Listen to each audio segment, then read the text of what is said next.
Hey guys, I'm Shane, and I'm gonna do a game analysis on the fighting game For Honor. And let's just jump right to it. So first things first, the options of the game. As you can see, For Honor has an extensive amount of options that allow for customization and accessibility. Hovering over the control options, you can see that developers thought that the left half of the keyboard and the mouse was the most important controls that you need to play the game. These options are pretty similar to most PC games. WASD to move, and then when you go inside, you'll be able to invert the axes, adjust how sensitive you want the screen to move. Simple controls that I think that are for the more casual players that don't want to delve too deep into customizing their key bindings. And then there's also the usual display graphics and audio settings. Another thing to take note of is that controllers are an alternative to keyboard and mouse. So I'm assuming the developers were trying to grab as many players as possible into their game. The last thing here I'd like to talk about is the user interface, which sort of suggests that some developers thought the screen might seem cluttered, so they allowed to modify it however they please. And overall, I think the reason why they added in so many options is because they were trying to focus more on minorities or like niche groups who have trouble playing the games, maybe due to a disability. There's also a profile that shows the general statistics of your account, how long you've played, your KDA, your total level, what character you played the most during gameplay. I'm assuming this is to show your progress with the game and how well you're doing in competitive PvP to give incentives or drive the players to play more. Like all fighting games, there's also multiplayer, and you can invite your friends to do that, or you can do the story mode. Next up is the store. Nothing in particular affects gameplay. Most of the goods here are cosmetics to beautify your character. This was a smart choice on the developer's part since it could cause a ton of new players to leave if people could just buy equipment that gives them a huge advantage over other players. The only thing in the store that could affect gameplay are feats.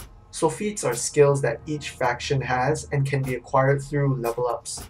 These feats are just active or passive skills that are unique to certain characters or factions, but it's only game changing for the first 6 hours of gameplay, and then everyone has their own feats by leveling up. The feats are a great way to provide more diversity and challenge to the game, since you don't know what feats your enemies have until they use them.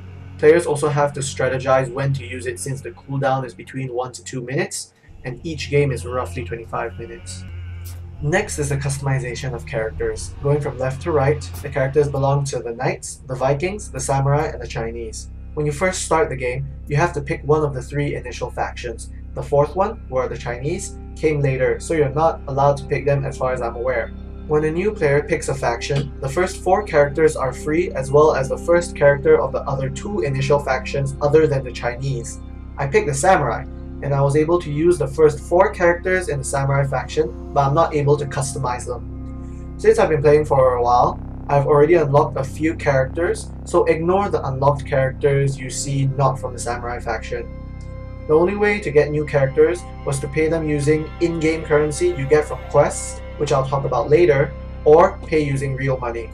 To give an example of not being able to customize, I didn't buy the character Nobushi, but I can play her since I chose the Samurai faction.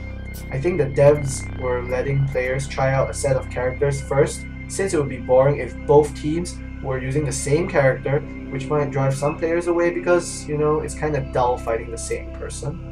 Giving players a choice between grinding for in-game currency and using real cash is a good middle ground, since it gives the users a chance and a choice on how they obtain these characters, and also the company can earn money should they ever use real cash.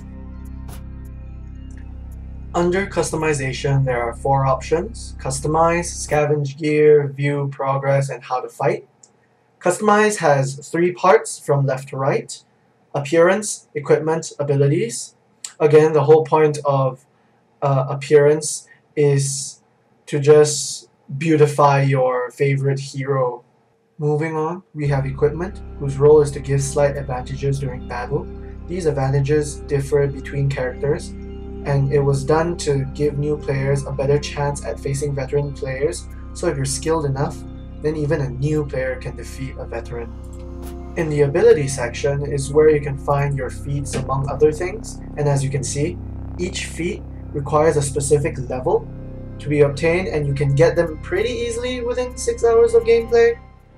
Similar to Mortal Kombat, the devs thought of different finishing moves and effects, and these finishers allow you to technically kill the opponent so that they can't be revived by their allies, and it heals you for a certain amount depending on how long that finisher is.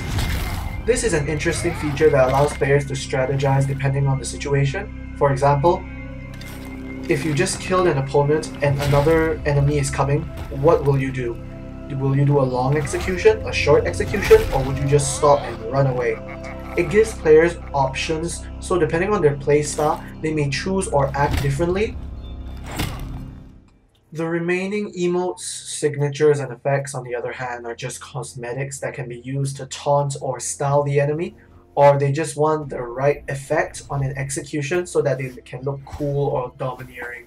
Over here is the view progression that shows what you get on your next level up as an incentive for you to keep playing that character to get a cosmetic you may like, rather than just relentlessly grinding this character to max level, which can be very, very dull. Under how to fight, not only does it show you all the skills and moves that each hero has, there are also tutorial videos for basic and advanced combat, for harder combos or mix-ups to provide visual aid for players. It also gives less work for players to go to the internet and search for these things. Scavenging gear is another way to earn equipment by using in-game currency. Implementing this feature gave players another choice. Do you want to get equipment that's low level, or would you rather wait to the end game and use that in-game currency to get better equipment, which is sort of like resource management. So far, the devs have been trying to cater to the players so nothing confusing or frustrating in-game happens. Now that you've listened to me rant for 2 pages, time to show you actual gameplay! So this is story mode, and it's the very first chapter, so it's kind of like a tutorial as well, teaching you to use WASD to move, what's normal attack, etc. The amount of detail is amazing in this game. You can hear the actual sounds of your chainmail moving, as well as your enemies, along with the sounds of sword clashings, arrows zipping by, and just the sounds of war and screams.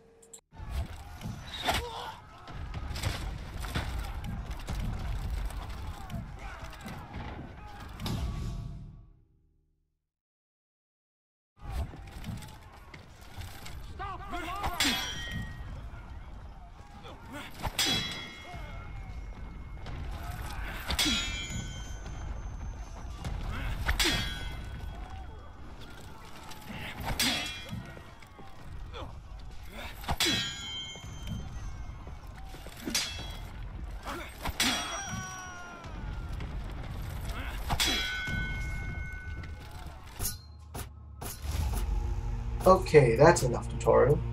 One mechanic that I found prevalent in every fighting game, including this one, was environmental kills.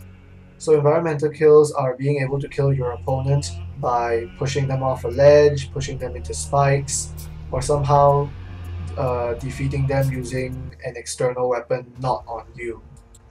Every single character has a standard way of doing this, but specific characters like the one you're looking at right now has a special ability, in which case is to either kick or palm strike the enemy away from him, which can lead to plenty of environmental kills if he doesn't dodge.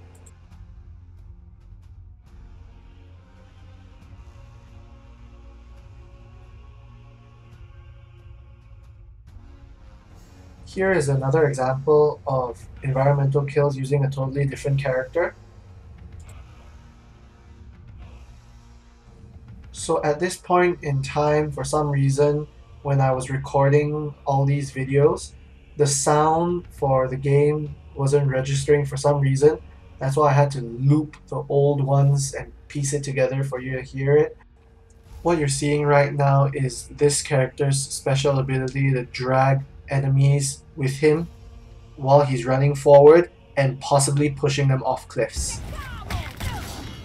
After roughly 6 months of gameplay, For Honor is definitely not a new player-friendly game. There is no shortcut or cheap way of winning in this game.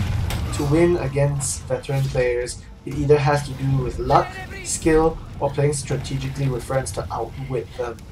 This is especially prevalent in countries with small player bases like Australia, where the majority are players who played from launch. It might frustrate new players from continuing since they're getting killed by all these veteran players without having other newbie players to play with. Thanks for watching!